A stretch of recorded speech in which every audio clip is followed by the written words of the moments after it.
Sir Keir Starmer's youth mobility scheme may allow for young people to extend their stay in Britain. Sir Keir Starmer's Brexit reset deal could see under-30s extend their stay in Britain for longer than a year. A youth mobility scheme mirroring already existing ones would allow young people to move to the UK for over a year, Nick Thomas-Symonds, the EU Relations Minister, said. The program would be similar to that of Britain's existing deals with Australia, New Zealand and Japan. Under these youth schemes, under-30s can move to the UK for up to 2 years, with some exceptions allowing for that length of stay to be extended. Countries within the EU are now reportedly demanding for a scheme which allows for 18 to 30-year-olds to move to the UK for more than 12 months, despite Home Secretary Yvette Cooper pushing for a year cap. If the scheme lasted longer than 1 year, it would contribute to the UK's immigration figures.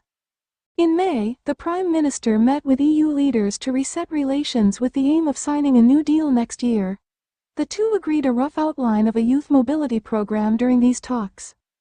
These are all subjects for the negotiations, Mr. Thomas-Symonds told The Times, in response to being asked if the scheme will be limited to a year.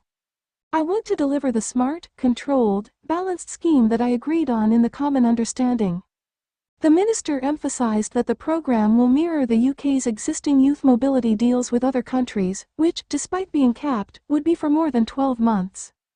Mr. Thomas-Symonds said he was not going to draw on a number on the length of the new deal, but added the length of time would be reciprocal for Brits moving to EU countries. There's 13 of them that already exist, and it's in that context that we will be negotiating with the EU, but the idea or suggestion that this is somehow freedom of movement is completely wrong, he said.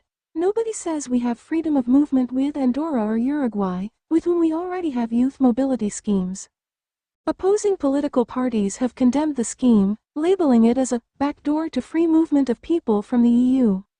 Reform UK Deputy Leader Richard Tice said at the time of the announcement, "This is not a government that can be trusted on Brexit. We cannot forget that this cabinet actively opposed Brexit and, in the case of Keir Starmer, actively campaigned to overturn the democratic decision of more than 17 million people." Conservative leader Kemi Badenoch has also criticized the youth program for potentially leading to an uncapped migration scheme.